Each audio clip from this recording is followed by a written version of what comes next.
Good Wednesday morning. Is it Wednesday? Welcome to Ice Age TV.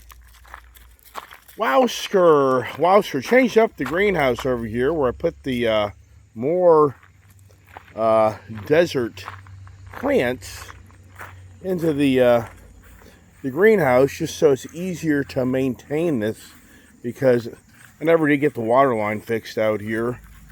And I'm just not really up for coming out here all the time having to water the plants, so I'm changing up. I found these at Costco.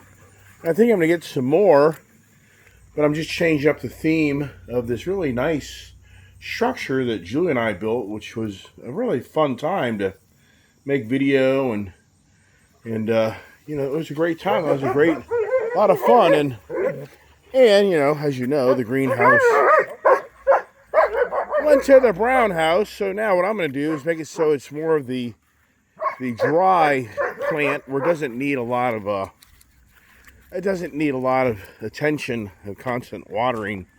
So that's the goal on that for just one less project. And good old Ginger here is doing her business. Looks like the dogs. I don't know. It looks like Ginger's maybe. I don't know what's going on there with them. So these Wheaten Terriers are always a project with their asses. They've always got a dirty ass. It is. It's been like they've been more challenging with constipation and the dirty butts than any dog I've had. All right, here we go across the way. It's already the middle of July basically. It's sitting with the 13th.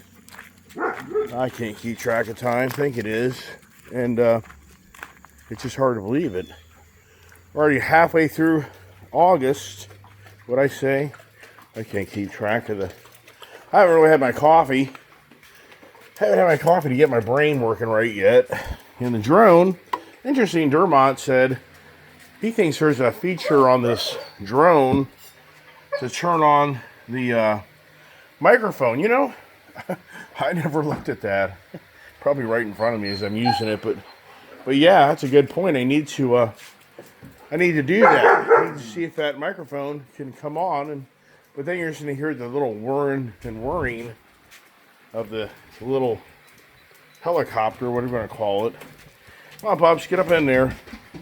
Get on up in there, and nope, you don't go up there. Well, you should, really. You guys are such the work. I mean, for me, I think the first thing I could do is close the damn barn doors because it's so much work. No. Come here. No, come here, Rebel. So much work to keep them around, me talking to you guys on my channel.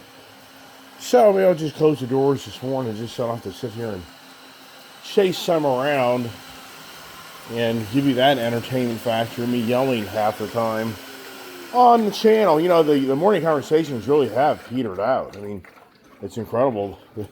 The actual views is in the 100 range now. You know, one time I was hitting good 200 plus to 300, sometimes 400 or 500, but now it really just kind of seems to be more of the 100, I'd have to say, number. So just a select few that are kind of continue to hang out with the Iceman on what does he bring to you to entertain you, which that's what it's all about. You know, people out there have incredible talents, and some people are just funny. You know, some people just have the funny factor, how they get people to laugh, and all this artificial intelligence now taking your media and getting creative. It does make it even funnier that people can take and make things that are fake look real. How about that? This camera looks like it's got a film on it. So anyways, I just kind of keep it going. Just to kind of get the morning going. I just enjoy talking and giving ideas. That's kind of really what it's more all about. Trying to see my lens. Well, it looks like it's actually, but yeah, I just like to kind of keep the content going and the talking going and thoughts and ideas. And sometimes it's entertaining and sometimes not so much. And, but like I say, I just like to kind of keep the communication going on my channel. That's the thing about staying active on a social media person, if you kind of disappear. But what's interesting is Gail reached out last night, and it's the same old story on YouTube, and she says she doesn't get alerts anymore of my channel posting videos. I mean, I hear this all the time. YouTube, I see myself last night, I should actually see if I can go see the Google, YouTube. Think this through. Even here I do all this exposure of who I am in my life. Really just about total exposure. Share everything. But yet I don't even know the companies, people who are behind the scenes that control all this YouTube stuff. And Google is actually up the road here in Reston, Virginia from me. Now, where the YouTube headquarters is, I'm not sure. But I thought, I should actually reach out and say, you know what? I want to come to your office, and I actually want to meet who the people are that handle and manage all of this YouTube content. Would you be up for that? Would you allow me to come to your office and meet the individuals that, in so many ways, are moderators, the people that really manage what goes on in the YouTube world, and let me just see who you are. Let me see who you guys are, how you kind of, why are some people so popular in YouTube? Why are so many not popular? Just really get a better feel for who am I dealing with. In so many ways, it's like I work for a company because I have to do so much work to try to make myself successful in social media, and I have to go through YouTube's guidelines and management and in supervision to do what I do. But yet I don't even know who these people are. Is this like the most ridiculous thing in the world, people? If you think about it, for me, I've spent thousands and thousands of hours of YouTube content, and I don't even know the people behind the scenes that control my channel.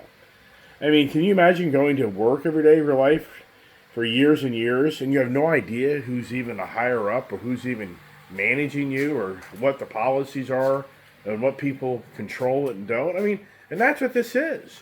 And to me, what's really unfortunate is, in my view, it's the people can hide behind the screen. The people that YouTube, they hide behind the screen.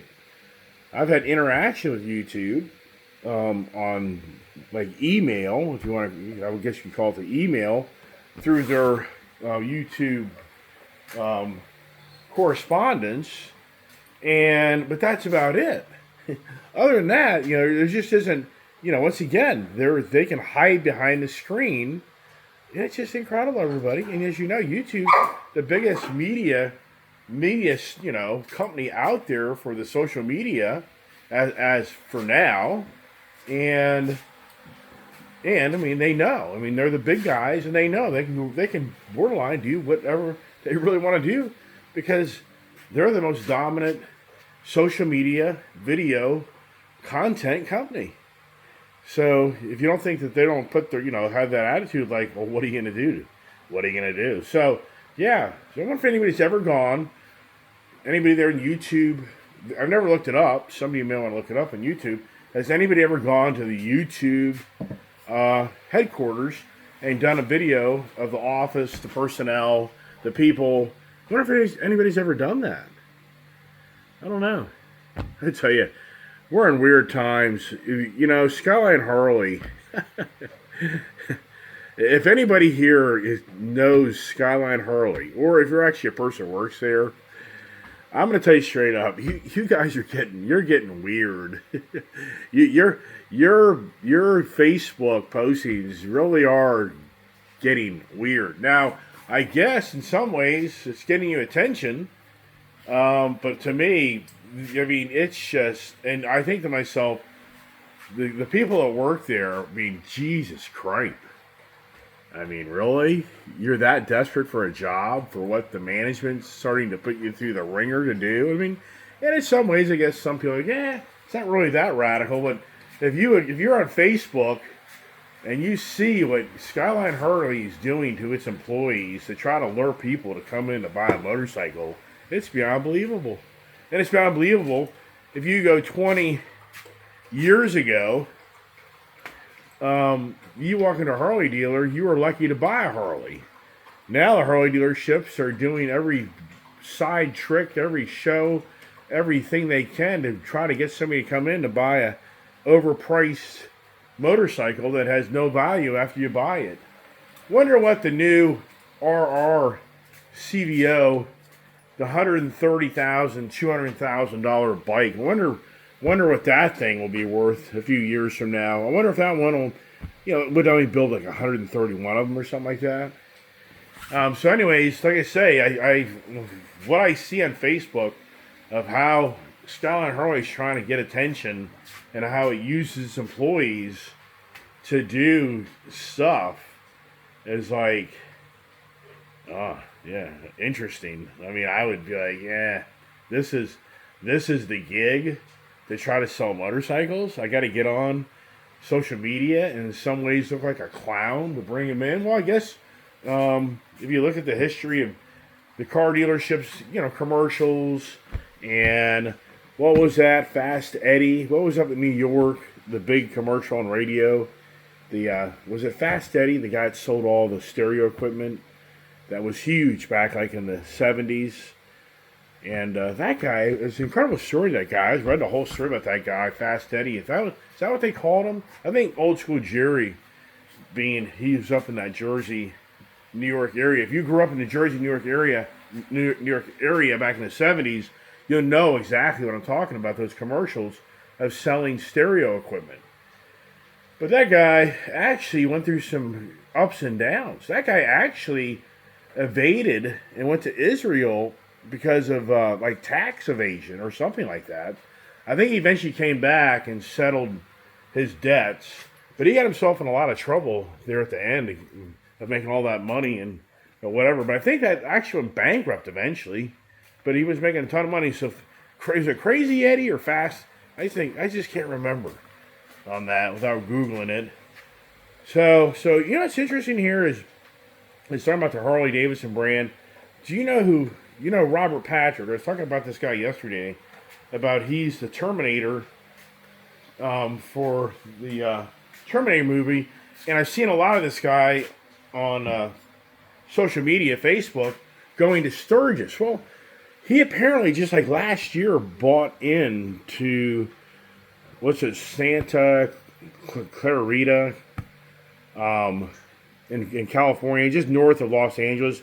He now owns or is co-owner of a Harley Davidson dealership, and so he's really pushing the brand because he's obviously has interest in helping sell motorcycles. So he was big time on Facebook in Sturgis and going and meeting with people, and he's a well-known actor as the Terminator there in the movie so many years ago.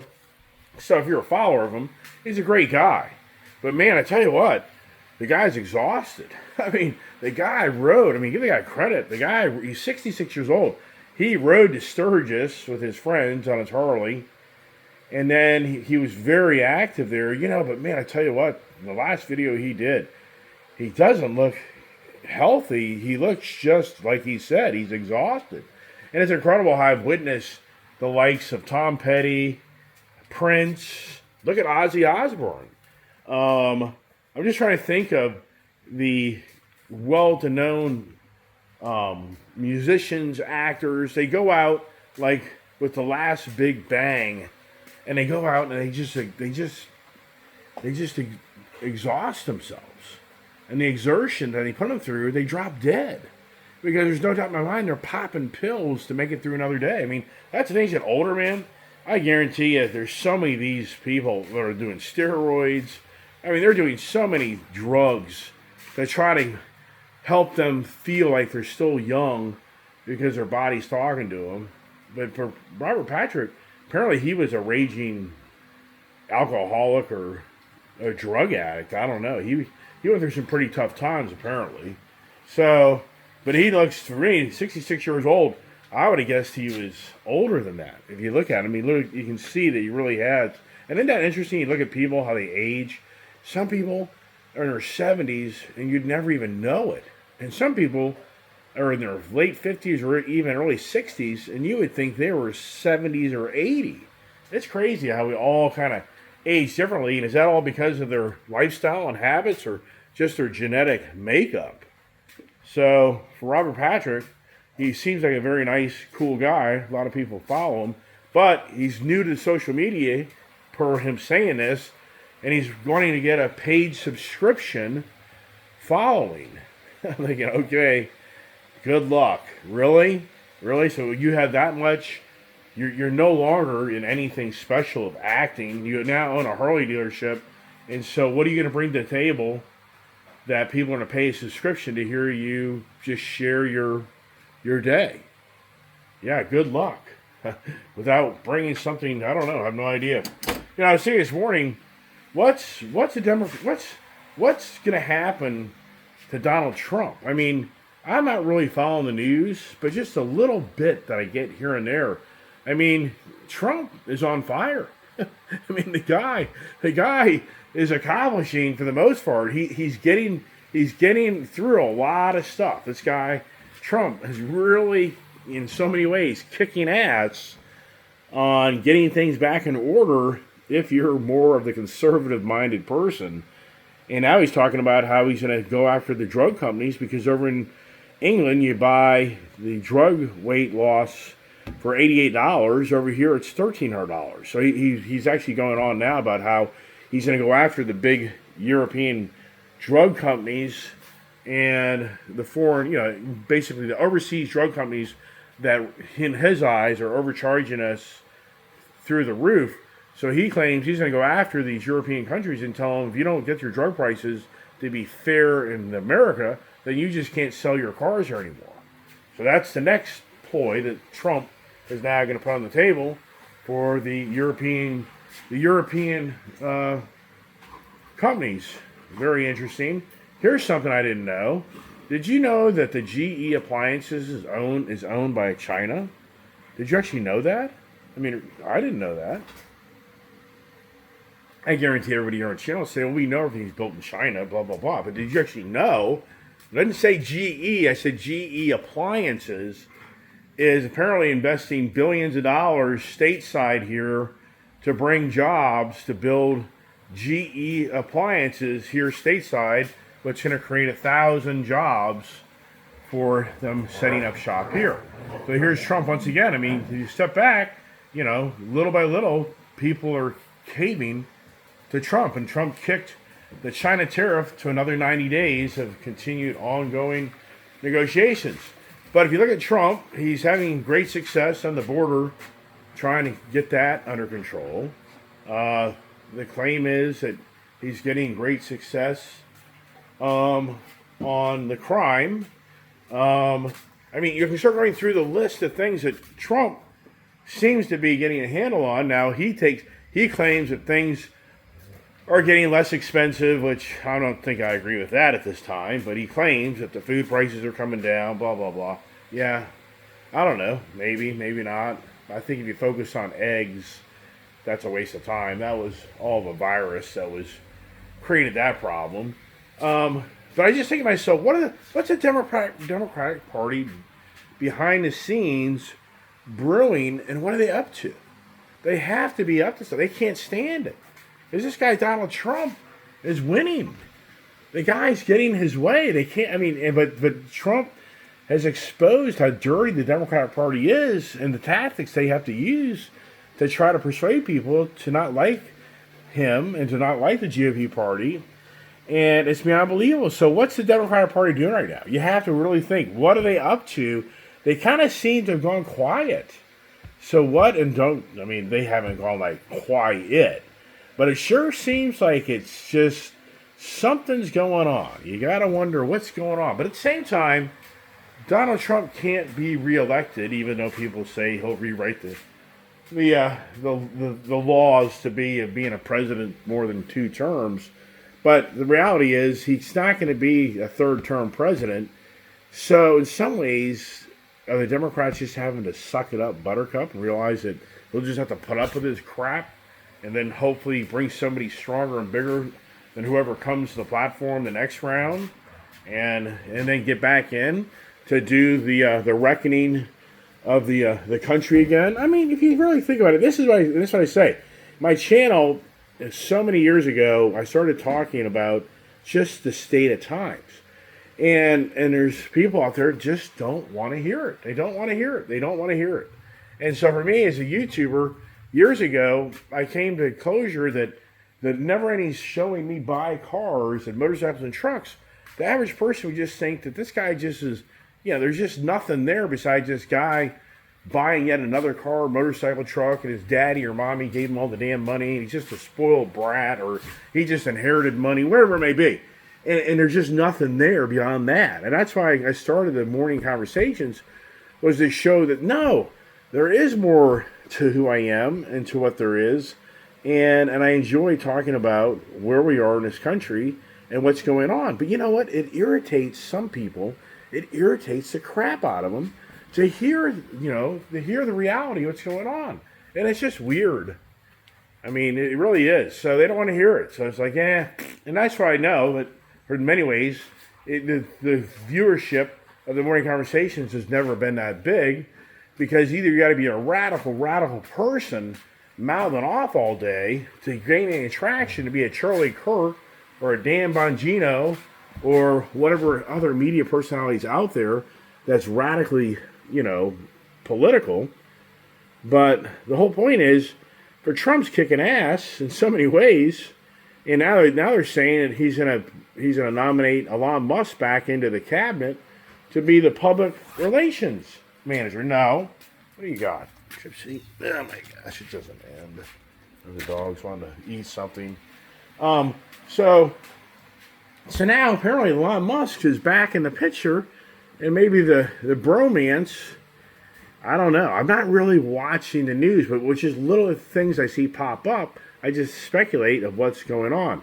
Now, Victor Davis Hanson, he keeps on making these videos of like everything sitting ready to turn into a shit show, excuse the word, but he makes these videos that the name of the videos are basically messaging you or I that this country is getting ready to go into some crazy times.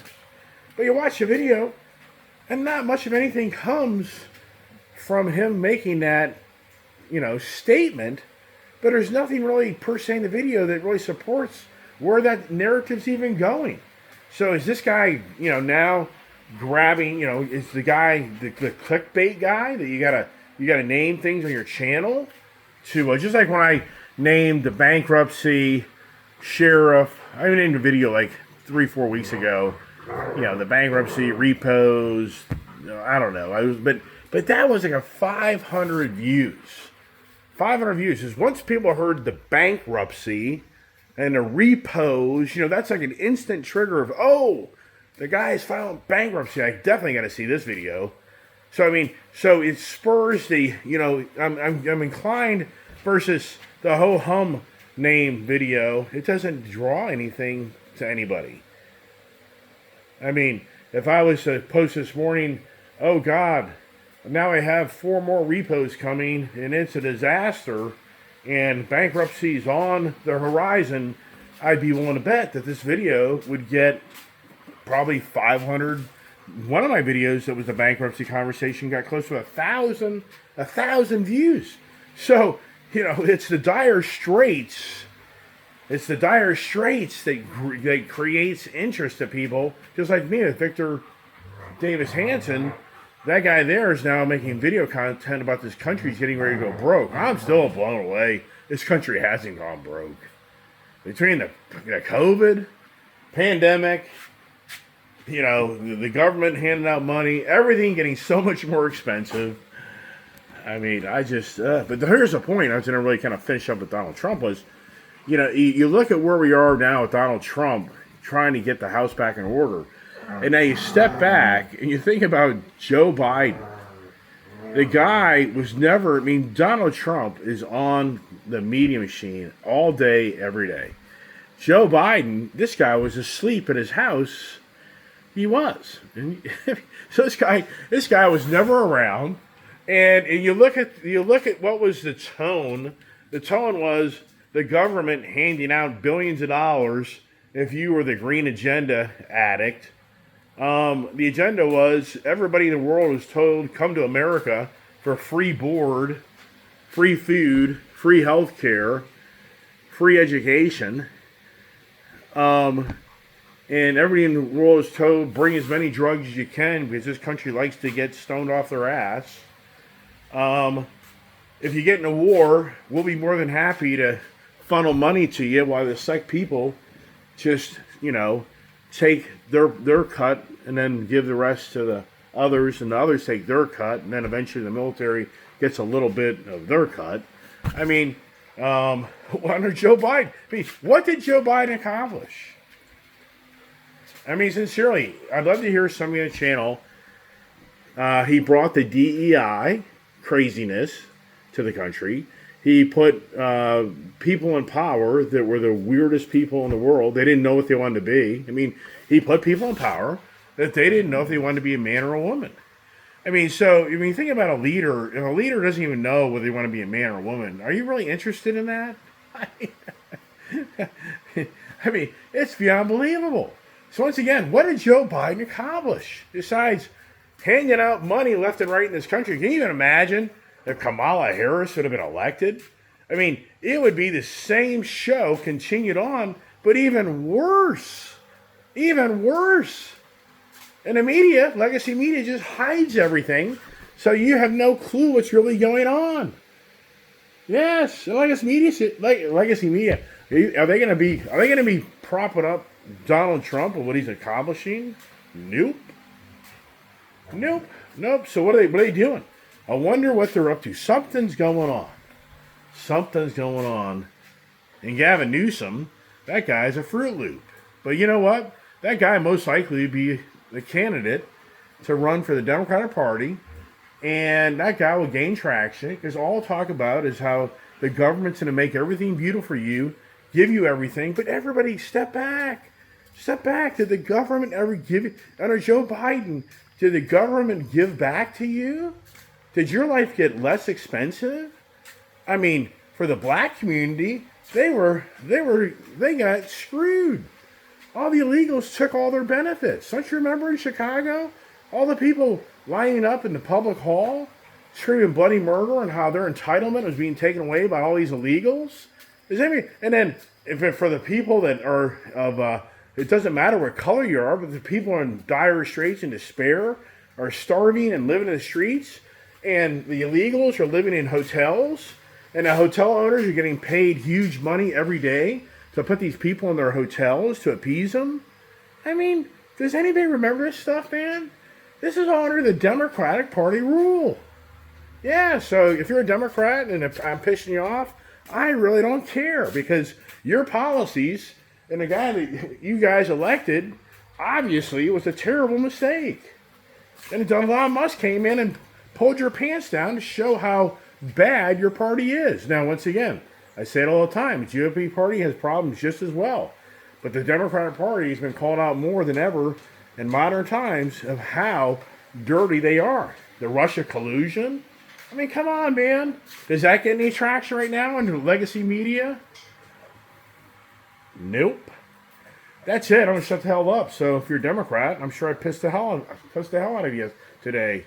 Oh, well, suck it up, Buttercup. We dealt with Joe Biden for frickin' 4 years. We dealt with Barack Obama for 8 years. So suck it up, Buttercup.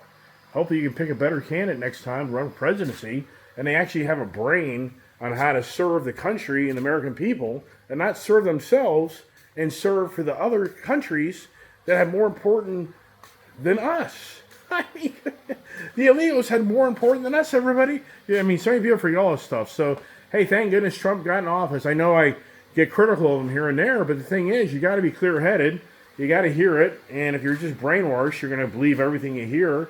You're always going to agree with everything, and I try to be more about, well, is that a good thing or not? I still believe the tariffs are going to have an impact on us at some point. So far, they haven't. I mean, I hope they don't. But I think that's going to be the thing that kind of opens the door up to then the lambasting of Trump. If the tariffs, the prices ever come in and start to play out, I think that's where the challenge will be for the GOP party for the next round. Hope I'm wrong. God bless.